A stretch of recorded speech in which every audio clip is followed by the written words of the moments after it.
Exercise 9.1 का 7th number का question है,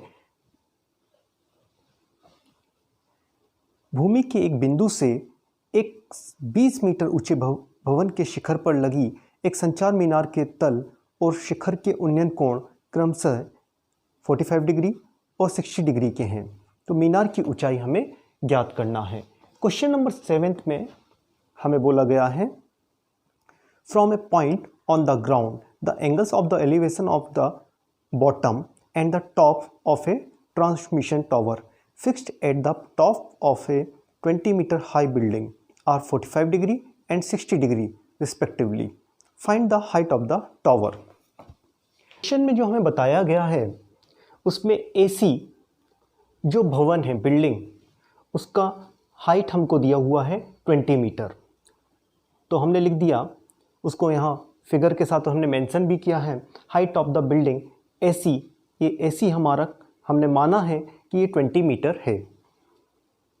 AC हमारा भवन की ऊंचाई है। सेम इसी प्रकार जो हमारा हाइट ऑफ द टावर है CD, हमारा हाइट ऑफ द टावर मीनार की ऊंचाई को हमने माना है CD, जो कि हमें निकालना है। हमें थीटा जो दिए गए हैं इसमें हमें बताया गया है कि जो भवन से दूर एक पॉइंट है, पॉइंट B, यदि यहाँ इस B पॉइंट से हम इस मीनार के टावर के निचले हिस्से को देखते हैं तो एंगल आपका 45 डिग्री का बनता है। सेम इसी प्रकार इन्होंने बताया, इसी B पॉइंट से यदि हम मीनार के टावर के ऊपरी हिस्से को देखते हैं, टॉप सिरे को देखते हैं, तो एंगल हमारा 60 डिग्री हमें बनता है। तो ये सारी बातें हमें क्वेश्चन से प्राप्त होती हैं। तो ठीक इन्होंने जैसा क्लियर बताया है कि भवन के ठीक ऊपर, बिल्डिंग के ठीक ऊपर टावर है, तो हमने बिल्डिंग के ठीक ऊपर टावर बनाया है। बिल्डिंग का हाइट हमको दिया है 20 मीटर और CD जो टावर का हाइट है ये हमको ज्ञात करना है। एंगल्स लगातार हमें मालूम है, इसके निचले सिरे के टावर जो है, जो मीनार है, उसका निचले सिरे का एंगल 45 डिग्री है, ऊपरी सिरे का जो एंगल है वो 60 डिग्री है। तो अब हम सबसे पहले यदि इस ट्रायंगल को लें, ट्रायंगल ACB को लें, तो देखिएगा हमें क्या बेनिफिट, फ़ायदा मिलेगा इस चीज़ का। ट्रायंगल ACB, ट्रायंगल ACB को लेने का फ़ायदा हमें ये मिलेगा कि इसमें हमें AC हमें मालूम है। यदि इस ट्रायंगल की बात करें, इस ट्रायंगल में हमें AC पता है, एंगल भी पता है, उसकी मदद से हम AB को निकाल सकते हैं। जब AB निकल जाएगा उस स्थिति में हम बड़े ट्रायंगल को ले लेंगे तो इस पोर्शन को निकाला जा सकता है। तो हम देखते हैं, सबसे पहले हमने ट्रायंगल ACB को लिया, ट्रायंगल ACB, इस ट्रायंगल को लिया सबसे पहले हमने ट्रायंगल ACB, ठीक, ट्रायंगल ACB को लिया। तो इस ट्रायंगल में हम किस फार्मूले को लगाएं, देखिएगा ये एंगल है आपका, ये एंगल है, इसके ठीक सामने वाला परपेंडिकुलर हो जाएगा, ये बेस हो जाएगा। तो हमारा परपेंडिकुलर बेस किस में आता है, tan के फार्मूले में आता है। तो हमने tan का फार्मूला लगाया, tan 45 degree is equal to perpendicular upon base, perpendicular upon base. Perpendicular क्या दिया हुआ है 20, बेस क्या दिया हुआ है हमको AB। tan 45 का वैल्यू क्या होता है 1, तो 20 अपॉन AB, AB का यदि क्रॉस होगा तो आएगा AB इज इक्वल टू 20। तो इस तरह से हमने AB का वैल्यू निकाल लिया। AB ये पोर्शन हमारा आ गया 20। अब हम इस बड़े ट्रायंगल को लेते हैं। इस बड़े को लेने का कारण ये है क्योंकि हमें CD को फाइंड करना है।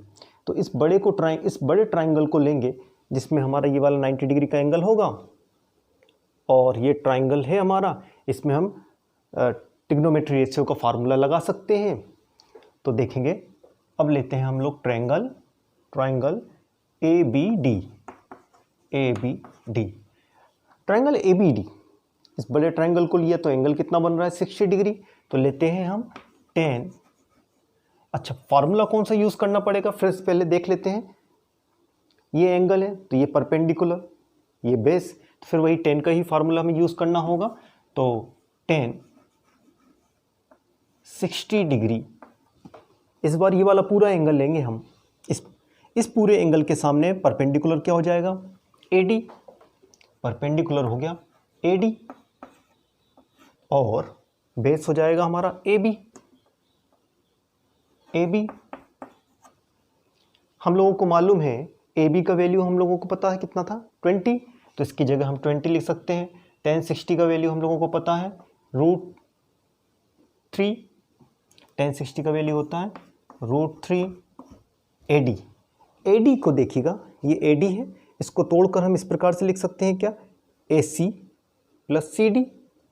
इस पूरे AD को हम कैसा लिख दें, AC + CD, और AC का वैल्यू कितना है 20 + CD, तो इस AD को हम इस प्रकार से लिख देते हैं 20 + CD।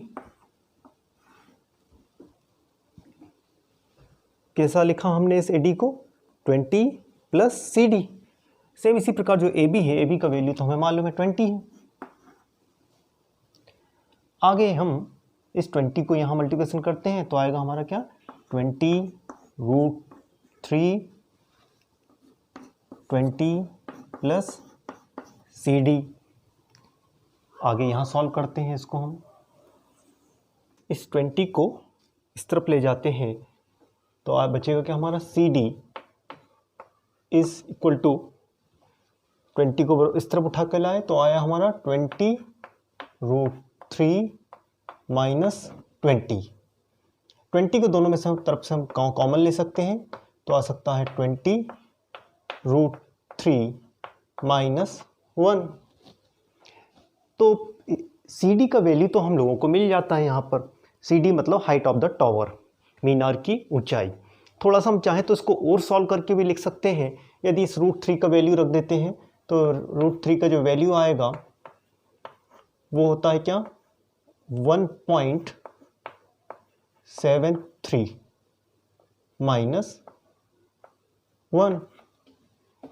जब ये माइनस होगा तो आएगा CD 20.73। 20 का जब इसमें मल्टीप्लिकेशन होगा तो आएगा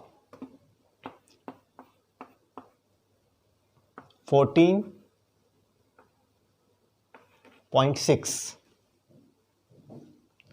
तो इस तरह से जो ये 14.6 मीटर, क्योंकि सब हमें मीटर में दिया हुआ था, बिल्डिंग का हाइट मीटर में था, तो उस तरह से हमारा जो मीनार की हाइट भी हमारा मीटर के फॉर्म में आया और मीनार की हाइट निकल कर आया, हमारा CD निकल कर आया 14.6। यही हमारा आंसर होगा। तो इस आंसर हो गया।